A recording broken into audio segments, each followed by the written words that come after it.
सा सन्नाटा ले आई थी, जैसे कोई सदियों पुराना राज फिर से सांस लेने लगा हो। बस्ती के बीच से बहने वाला नाला जो बरसों से सूखा पड़ा था, उस रात पहली बार धीमी सी सरगोशी कर रहा था।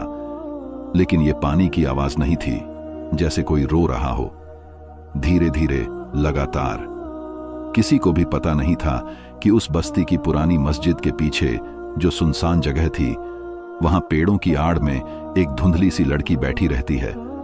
कोई उसे देख नहीं पाता, सिर्फ उसके आंसुओं की नमी सुबह की हवा में घुल जाया करती थी। कहते हैं उसका नाम जुमर्रत था, और वो इंसान नहीं थी। जुमर्रत एक जिन्न थी जिसे इंसानों की दुनिया में फेंक दिया गया था, उस गुनाह की सजा में जो उसने अपनी कौम के कानून के खिलाफ किया था। मोहब्बत। उसने एक इंसान से प्यार कर लिया था, तैमूर नाम के एक गहरे आंखों वाले लड़के से जो गांव के किनारे मिट्टी के बर्तन बनाया करता था। तैमूर के हाथों में एक अजीब सी गर्मी थी, जैसे वो हर चीज को छूकर जिंदा कर देता हो। जुमर्रत पहली बार तब सामने आई जब तैमूर की मां बहुत बीमार हो गई थी, और तैमूर ने रोते हुए कहा, अगर कोई अल्लाह वाला या फरिश्ता मेरी मां को बचा ले तो मैं अपनी जान भी दे दूंगा। ये शब्द दुआ बनकर आसमान तक पहुंचे, लेकिन फरिश्ता नहीं आया। जुमर्रत आई। वो तैमूर की मां के सिरहाने बैठी कुछ पढ़ा, और जाते वक्त उसकी आंखों से आंसू गिर पड़े। वही आंसू तैमूर की मां ने देखे, और एक हफ्ते में वो ठीक हो गई। तैमूर को कुछ पता नहीं चला कि उसकी मां की जान जिस कीमत पर बची, वो कीमत धीरे धीरे उसकी अपनी रूह बन रही थी। जुमर्रत हर रात आती, छिपकर तैमूर को देखती और चुपचाप चली जाती। वो उससे बात नहीं कर सकती थी, क्योंकि उसकी जाति का एक सख्त कानून था, जिस इंसान से मोहब्बत हो जाए उसके सामने अपना चेहरा मत दिखाओ, वरना हमेशा के लिए बीच में फंस जाओगे, न इंसानों के न जिन्हों के। लेकिन एक रात तैमूर ने उसकी मौजूदगी महसूस कर ली। कौन है? उसने जोर से पुकारा। देख रहा हूं मैं तुम्हें, पर्दे के पीछे मत छुपो। जुमर्रत कांप उठी। वो जानती थी अगर तैमूर ने उसे देख लिया तो उसका वजूद फंस जाएगा, वो कभी वापस नहीं जा सकेगी। लेकिन तैमूर ने फिर कहा, अगर तुम वही हो जिसने मेरी मां की जान बचाई तो मुझे तुम्हारा शुक्रिया अदा करना है। बाहर आओ। जुमर्रत धीरे धीरे सामने आई। उसकी आंखों में वही नमी थी जो सदियों पुराने बादलों में होती है। तैमूर ने उसकी आंखों में देखा और अनायास ही कहा, तुम इंसान नहीं होना। जुमर्रत ने सिर हिलाया। फिर भी तुम मेरी मां के लिए रोई? जुमर्रत की आवाज में वो कंपी थी जो दिल की गहराई से निकलती है। क्योंकि तुमने अल्लाह से मांगा था और अल्लाह ने मुझे चुन लिया। तैमूर को सब समझ नहीं आया, लेकिन उसे बस इतना महसूस हुआ कि ये लड़की, ये मखलूका उसकी तकदीर का हिस्सा है। कुछ दिन बाद तैमूर ने जुमर्रत को एक छोटा सा मिट्टी का प्याला तोहफे में दिया। उसने कहा, यह मेरे हाथों से बना है, मगर इसमें तुम्हारे आंसुओं के लिए जगह है। जुमर्रत पहली बार मुस्कुराई, और वो लम्हा ऐसा था जैसे चांद थोड़ी देर के लिए थम गया हो। मगर कहानियां इतनी आसान नहीं होती। जुमर्रत की जाति को पता चल गया कि उसने एक इंसान से बात की है और तोहफा लिया है। ये दोनों बातें कानून के खिलाफ थीं। रात के सन्नाटे में उस पर फैसला सुनाया गया, उसे वापस बुलाया जाए, लेकिन उसकी जुबान छीन ली जाए और दिल को उन्हीं आंसुओं में कैद कर दिया जाए जो उसने तैमूर के लिए बहाए। वो चीखी, रोई, लेकिन आवाज ना निकल सकी। सिर्फ आंखों से बहते वही आंसू जो उस दिन से हर रात उस नाले में बहते थे, जिसे लोग आंसुओं की नदी कहने लगे। तैमूर बेखबर रहा। कई दिनों तक जुमर्रत को ढूंढता रहा। आखिरकार जब उसे पुरानी मस्जिद के पीछे वो मिट्टी का प्याला मिला जो आंसुओं से भरा हुआ था, उसने वो प्याला अपने दिल के पास रखा और पहली बार रोया। जुमर्रत उसी वक्त पेड़ों के पीछे छिपकर रो रही थी, उसे देख रही थी, लेकिन बोल नहीं सकती थी। कहते हैं जिस रात तैमूर ने पूरी रात उस नदी के किनारे बैठकर सूरह रहमान पढ़ी, पानी में नीली सी रोशनी उभरी और किसी ने पीछे से तैमूर के कंधे पर हाथ रखा। वो मुड़कर देखना चाहता था, लेकिन उसके दिल ने रोका। ये वही है, मत देख, मत खो। जुमर्रत की रूह उस पल मुस्कुरा गई और आंखें हमेशा के लिए बंद हो गईं, लेकिन आंसू वो कभी नहीं रुके। तैमूर के अंदर एक सन्नाटा उतर गया था। वो बोलता था, हंसता भी था, मगर उसकी हंसी में एक ऐसी खनक थी जैसे कोई शीशा टूट चुका हो और उसकी आवाज अब भी हवा में गूंज रही हो।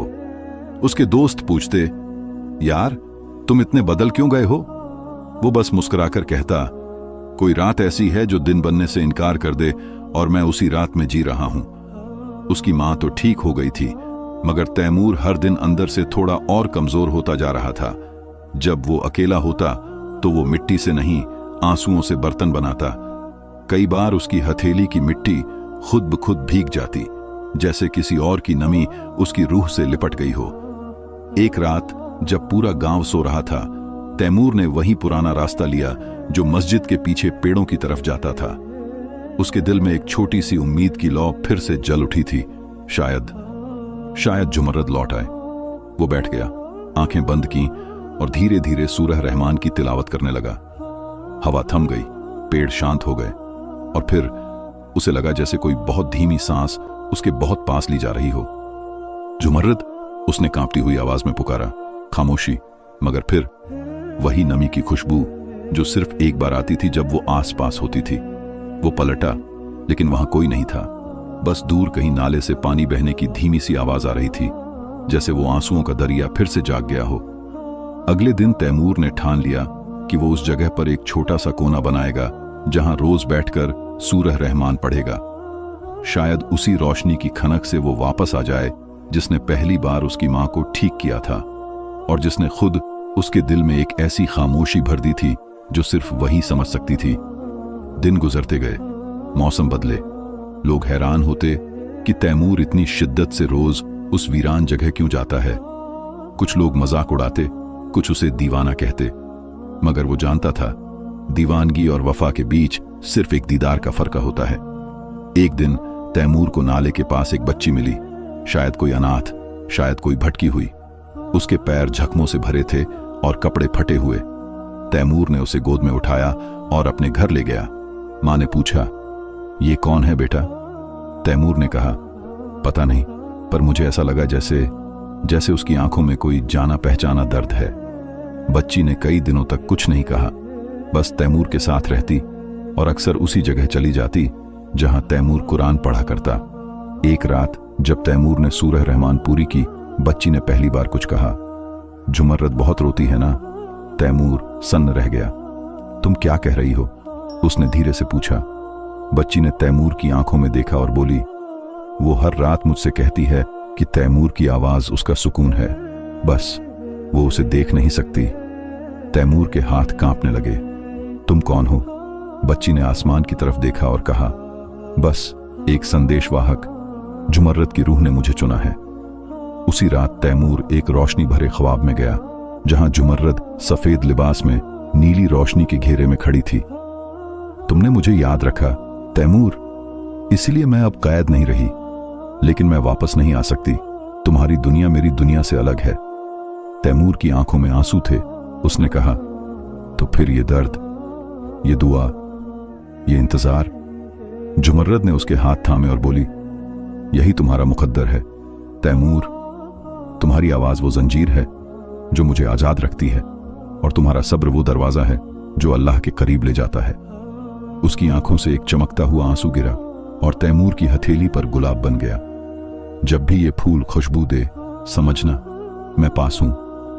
तैमूर की नींद खुली तो उसकी हथेली पर वाकई वही फूल था, मिट्टी से नहीं, खुशबू से बना हुआ। उस दिन से तैमूर की जिंदगी बदल गई। वो बच्ची जिसे लोग भटकी हुई कहते थे, अब तैमूर के साथ रहती थी। दोनों रोज उस जगह जाते, सूरह रहमान पढ़ते और आंखें बंद करके एक चेहरे की कल्पना करते जो कभी पूरा नजर नहीं आता था, लेकिन रूह तक उतर जाता था। कहते हैं उस नाले में आज भी कभी कभी नीली रोशनी चमकती है और एक जानी पहचानी खुशबू हवा में फैल जाती है, मगर तैमूर अब बस खामोश रहता है, क्योंकि वो जानता है जिसे सिर्फ दिल देख सकता है, उसे लफ्जों से नहीं बुलाया जा सकता। रात की स्याही धीरे धीरे आसमान से उतर रही थी, मगर तैमूर की आंखों में अब कोई अंधेरा नहीं बचा था। बरसों का इंतजार, दुआएं और वो बेनाम खामोशी अब उसकी आवाज में एक अजीब सा उजाला ले आई थी। लोग अब उसे सिर्फ तैमूर नहीं कहते थे, बल्कि दरिया वाला कहकर बुलाते थे, क्योंकि वो इकलौता इंसान था जो रोज उस नाले के पास बैठता और उससे बातें करता, जिसे सब आंसुओं का दरिया कहते थे। फिर एक दिन गांव में एक मुसाफिर आया। उसके चेहरे पर जख्मों के निशान थे और आंखों में वो खालीपन जो सिर्फ वही ला सकता है जिसने सब कुछ खो दिया हो। उसने तैमूर से पूछा, क्या यही वो जगह है जहां कभी एक जिन्न लड़की रोया करती थी? तैमूर चौंका मगर सिर हिलाया। क्या तुम उसका नाम जानते हो? मुसाफिर ने जमीन को देखा, फिर आसमान की तरफ देखा और बोला, मैं भी उसी कबीले से हूं जहां से वो आई थी, झुमर्रत। तैमूर की सांसें थम गईं। वो अब कहां है? उसकी रूह तुम्हारी आवाज में कैद है तैमूर। तुमने जो सालों सूरह रहमान पढ़ी वो उसकी रिहाई की वजह बन गई। जिस कैद में वो थी तुम्हारी मोहब्बत ने उसे तोड़ दिया। तो क्या मैं उसे बस एक बार देख सकता हूं? मुसाफिर ने गहरी सांस ली। देख सकते हो, लेकिन इसकी एक कीमत है। कीमत? एक फैसला। अगर तुम उसे देखना चाहते हो तो तुम्हें उस दुनिया में कदम रखना होगा जहां से लौटना मुमकिन नहीं। तैमूर चुप हो गया। उसकी आंखों में जिंदगी का पूरा सफर दौड़ गया। वो मिट्टी के बर्तन, वो मासूम हंसी, मां की शिफा, वो छोटी बच्ची, वो नीली रोशनी, वो फूल जो खुशबू से बना था। क्या उसकी आंखें अब भी रोती हैं? तैमूर ने धीमे से पूछा। नहीं, लेकिन वो तुम्हें देखने को तरस गई है। तैमूर ने आसमान की ओर देखा और धीरे से आंखें बंद कर लीं। तो ले चलो। अगर मेरी आवाज उसके आंसू पहुंच सकती है तो मेरा वजूद भी कुर्बान है। मुसाफिर ने अपनी छड़ी जमीन पर मारी। धरती थोड़ी कांपी और तैमूर की आंखों के सामने सब कुछ धुंधला होने लगा। एक जानी पहचानी खुशबू फैल गई। वही नीली रोशनी, वही चुपचाप सी सरगोशियां और वही दिल की धड़कन जो बस झुमर्रत के पास जाकर तेज होती थी। फिर अचानक तैमूर एक सुनसान जगह पर था। न जमीन न आसमान, बस नीली रोशनी और सामने खड़ी झुमर्रत, बिल्कुल वैसी ही जैसे बरसों पहले, मगर अब उसकी आंखें सुकून से भरी थीं। तुमने आना चुना। उसकी आवाज तैमूर के दिल में उतरी। हां, तो फिर जुदा क्यों हुए थे? तकदीर ने छोड़ा था, मैंने नहीं। झुमर्रत की आंख से एक आंसू बहा, लेकिन वो चमकता हुआ था जैसे रोशनी की एक बूंद। अब हम फिर एक नहीं हो सकते तैमूर। ये जगह तुम्हारी दुनिया नहीं है। तो फिर मुझे क्यों बुलाया? ताकि मैं तुम्हें देख सकूं आखिरी बार और वो दुआ दे सकूं जो सदियों की इबादत के बाद मिलती है। झुमर्रत ने हाथ बढ़ाया और तैमूर के सीने पर रखा। उसके होंठों से निकला, ऐ अल्लाह, जिसने मेरे लिए सब्र किया उसे अपना कुर्ब दे, उसकी तन्हाई को अपना नूर बना दे और उसकी मोहब्बत को अपनी रजा में बदल दे। तैमूर की आंखें बंद हो गईं और रोशनी की एक लहर उसके पूरे वजूद में भर गई। जब तैमूर की आंख खुली वो फिर से नाले के किनारे था, मगर अब बूढ़ा। उसके बाल सफेद, जिस्म कमजोर, मगर आंखों में सुकून था। उसके हाथ में वही खुशबूदार फूल था, एकदम ताजा। वो छोटी बच्ची जो अब जवान हो चुकी थी पास आकर बोली, पापा, क्या झुमर्रत वापस आकर आपको गले लगी? तैमूर ने मुस्कुराकर आसमान की तरफ देखा। बेटा, कुछ मुलाकातें आंखों से नहीं होती, वो दिल के पर्दों में होती हैं और रूह में गूंजती हैं। उस रात तैमूर इस दुनिया से चला गया, चुपचाप, बिना किसी को बताए। मगर जब गांव वाले उसे दफनाने गए तो नाले में नीली रोशनी दिखी और पानी से एक आवाज आई, फबई आला रब्बुकुमा तकज़िबान। कहते हैं तैमूर की कब्र से आज भी खुशबू आती है और जो भी उसके पास बैठकर दिल से सूरह रहमान पढ़ता है उसके आंसू उस दरिया में बह जाते हैं और उसकी दुआ कभी खाली नहीं जाती।